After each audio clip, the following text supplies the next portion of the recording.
नमस्कार, मैं हूं अर्जिता मिश्रा। आप देख रहे हैं सी न्यूज़ भारत। वक्त हो चुका है न्यूज़ बुलेटिन का। जानते हैं फिलहाल की न्यूज़ बुलेटिन पर। अयोध्या जिले के धर्मपुर गांव के नाराज किसानों ने सरयू नदी में खड़े होकर लिया संकल्प। जनेऊ पकड़कर किसानों ने लिया संकल्प और आने वाले 2022 के विधानसभा चुनाव में भाजपा सरकार को उखाड़ फेंकेंगे। किसान एयरपोर्ट के विस्तारीकरण में धर्मपुर के गांव के किसानों को नहीं मिल रहा उचित मुआवजा। वहीं किसानों की मांग है कि जिस तरह पूर्व की अखिलेश सरकार ने आगरा एक्सप्रेसवे में उचित मुआवजा देकर किसानों के चेहरे पर खुशहाली लाने का काम किया था, उसी तरह योगी सरकार भी सही और उचित मुआवजा देकर हम लोगों को बेघर होने से बचाए और हमारे चेहरे पर मुस्कान लाए। अयोध्या से सी न्यूज़ संवाददाता संतोष पांडे की रिपोर्ट। जिले में रफ्तार का कहर थमने का नाम नहीं ले रहा है। परिवहन विभाग के लाख प्रयासों के बाद भी लोग अनियंत्रित स्पीड पर नियंत्रण नहीं रख रहे हैं, जिसमें सिर्फ परिवहन नियमों की अवहेलना हो रही है, बल्कि आए दिन हो रहे सड़क दुर्घटनाओं में लोग या तो गंभीर रूप से घायल हो रहे हैं या अपनी जान गंवा रहे हैं। चतरा के सिमरिया थाना क्षेत्र के इचाक मोड़ के पक्की सड़क पर 12 वर्षीय बालक 5वीं क्लास का छात्र सूरज कुमार पिकअप वाहन की चपेट में आने से गंभीर अवस्था में घायल हो गया था। आनंद फानन में परिजनों ने उसे प्राथमिक उपचार के लिए सिमरिया रेफरल अस्पताल लाए, जहां रेफरल अस्पताल में उसे प्राथमिक उपचार कर उसे गंभीर अवस्था को देखते हुए बेहतर इलाज के लिए हजारीबाग सदर अस्पताल भेज दिया, जहां इलाज के दरमियान सूरज की मौत हो गई। इस संबंध में सिमरिया थाना प्रभारी गुलाम सरवर ने बताया कि आरोपी चालक और पिकअप वाहन को जब्त कर लिया गया है। उन्होंने कहा कि सूरज के परिजनों ने इस संबंध में सिमरिया थाने में प्राथमिकी दर्ज कराई है। सूरज के शव को पोस्टमार्टम के लिए चतरा सदर अस्पताल भेज दिया गया है। थाना प्रभारी ने कहा कि सरकारी कानून के मुताबिक जो भी प्रावधान होंगे सूरज के परिवारों को मुहैया कराया जाएगा। सूरज की मौत से घर में मातम का माहौल। दुकान गया था बच्चा और लौटने के क्रम में सामान लेकर लौट रहा था। इसी बीच में उसी के पीछे से पिकअप गति में आ रहा था और वो इचाक बेलगड़ा इचाक के मोड़ में उसका पीछे से ही बच्चा को मारा। एक और बच्चा गिरने के बाद में वहाँ से स्थानीय लोग उठा के अपना हॉस्पिटल ले जाने के क्रम में बच्चा रास्ते में ही दम तोड़ दिया।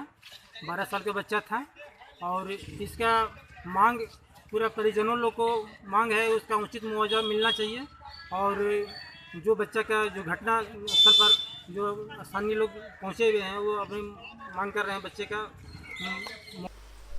चतरा से सी न्यूज़ संवाददाता मोहम्मद हिलाल की रिपोर्ट। आज एटा में अधीक्षण अभियंता कार्यालय पर दक्षिणांचल विद्युत वितरण निगम के अधिकारियों और कर्मचारियों ने संयुक्त रूप से मिलकर निजीकरण के विरोध में धरना प्रदर्शन किया। निजीकरण को लेकर पूरे प्रदेश में विद्युत विभाग के कर्मचारियों द्वारा विरोध प्रदर्शन किया जा रहा है। पूरे जिले के सभी एसडी और जूनियर इंजीनियर धरना प्रदर्शन में शामिल हुए हैं। एटा से सी न्यूज़ संवाददाता रमेश जादौन की रिपोर्ट। कटनी में माधव नगर गेट के पास स्कूटी से जा रही दिव्यांग युवती को मोटरसाइकिल सवार ने मारी टक्कर, जिससे वह हुई गंभीर रूप से घायल। कटनी से सी न्यूज़ संवाददाता बालकृष्ण की रिपोर्ट। महाराजगंज जिले के हाथरस में हुए शर्मनाक वाकये से आहत होकर महाराजगंज के युवाओं ने आज शाम प्रदेश सरकार के खिलाफ प्रदर्शन करते हुए कैंडल मार्च निकाला। इस दौरान भीम आर्मी के मुखिया चंद्रशेखर आजाद और फ्रावन के आह्वान पर महाराजगंज जनपद के भीम आर्मी के सदस्यों के साथ अन्य युवाओं ने परतावल चौक पर मोमबत्ती लगाते हुए हाथरस की बेटी को याद किया। हाथरस में हुए कांड से ये सभी युवा आहत हैं और इनका कहना है कि मौजूदा सरकार हाथरस के दोषियों को फांसी तक ले जाए, तब जाकर हाथरस की बेटी को इंसाफ मिलेगा। इन युवाओं की मांग थी कि प्रदेश सरकार को जल्द से जल्द दोषियों को फांसी दिलानी चाहिए, जिससे हाथरस की बेटी को इंसाफ मिल सके।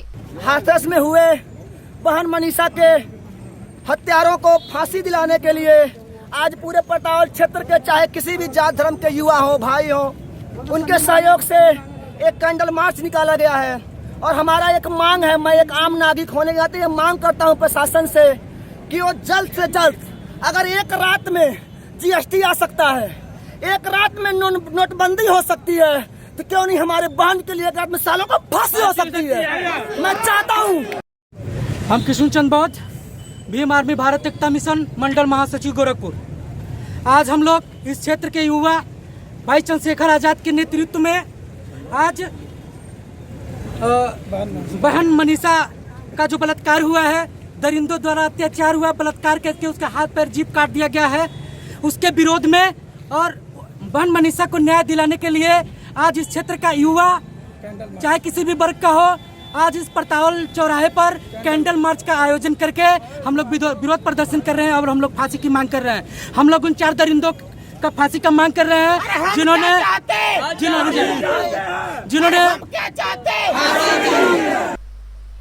महाराजगंज से सीनियर संवाददाता DS अग्रणी देव की रिपोर्ट। जनपद अंबेडकर नगर थाना समन पर पुलिस टीम द्वारा सनसनीखेज हत्या के प्रकरण में घटना का त्वरित अनावरण करते हुए हत्या करने वाला सगा भाई व उसके 2 अन्य साथियों को पुलिस ने गिरफ्तार करने में सफलता हासिल की है। पूरा मामला क्या है? देखिए, मैं आपको बताना चाहूँगा कि थाना समनपुर में दिनांक 1/2 की रात्रि में सूचना मिली कि एक सुरेंद्र नाम का नवयुवक है जिसके गले पे कांटे की चोट है और उसकी मृत्यु हो गई है और संभवतः हत्या का मामला लग रहा है। पुलिस ने मौके पर पहुँच करके अपनी छानबीन शुरू की और मुकदमा लिख करके अपनी इन्वेस्टिगेशन शुरू किया और तमाम इन्वेस्टिगेशन के बाद आज ये खुलासा हुआ है कि जो इस मुकदमे का वादी है बल्कि उसका अपना सगा भाई वो उसने अपने 2 दोस्तों के साथ मिल करके हत्या को अंजाम दिया है और इसके पीछे वजह यह है कि एक ही लड़की है जिससे इन दोनों भाइयों का प्रेम प्रसंग चल रहा था और उस शाम को उस लड़की से मिलने के लिए सुरेंद्र चला गया था और जब इसको पता चला अंकित को तो काफ़ी नाराज़ हुआ और उसने अपने 2 साथियों के साथ मिल करके रात में सोते समय उसके मुँह पर तकिया रखा और गले की कुल्हाड़ी से वार करके उसकी हत्या कर दी।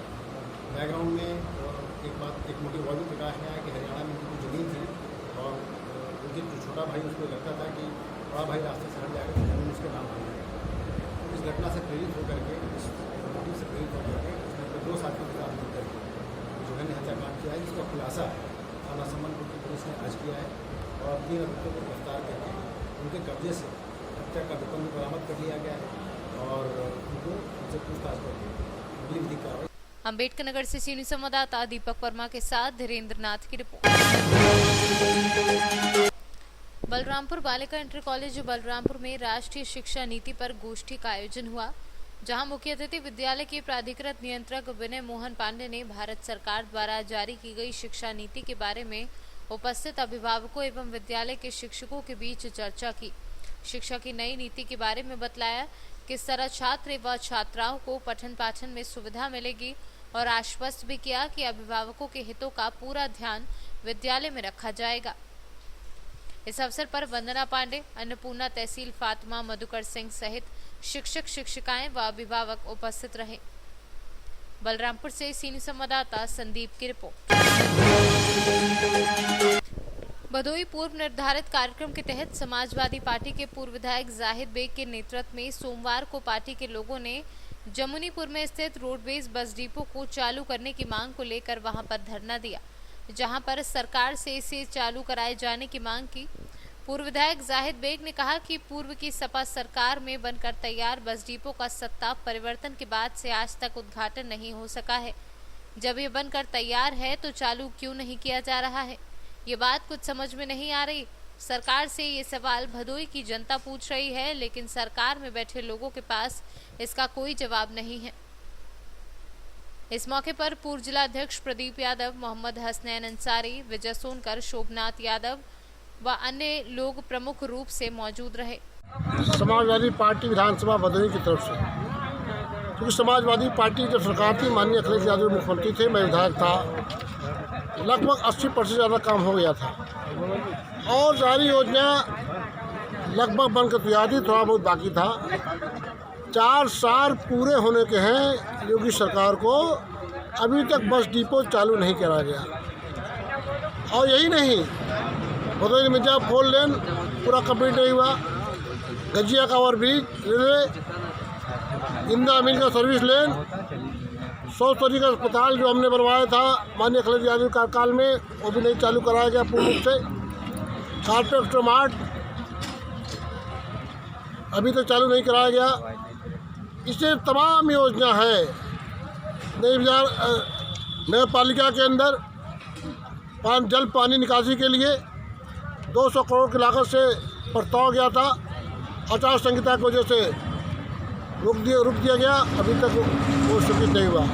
इन तमाम मुद्दों को लेकर हम लोग धरना बैठे। यही नहीं, आज प्रदेश के अंदर जो हाल है, हर तरह की घटना आपने देखा है। जिस तरह दलित बेटी के साथ बलात्कार हुआ और बलात्कार के बाद वहाँ के प्रशासन ने लाश तक उनको नहीं दिया, उनके परिवार को नहीं दिया, उनको जला दिया गया और परिवार के लोगों को प्रताड़ित किया गया।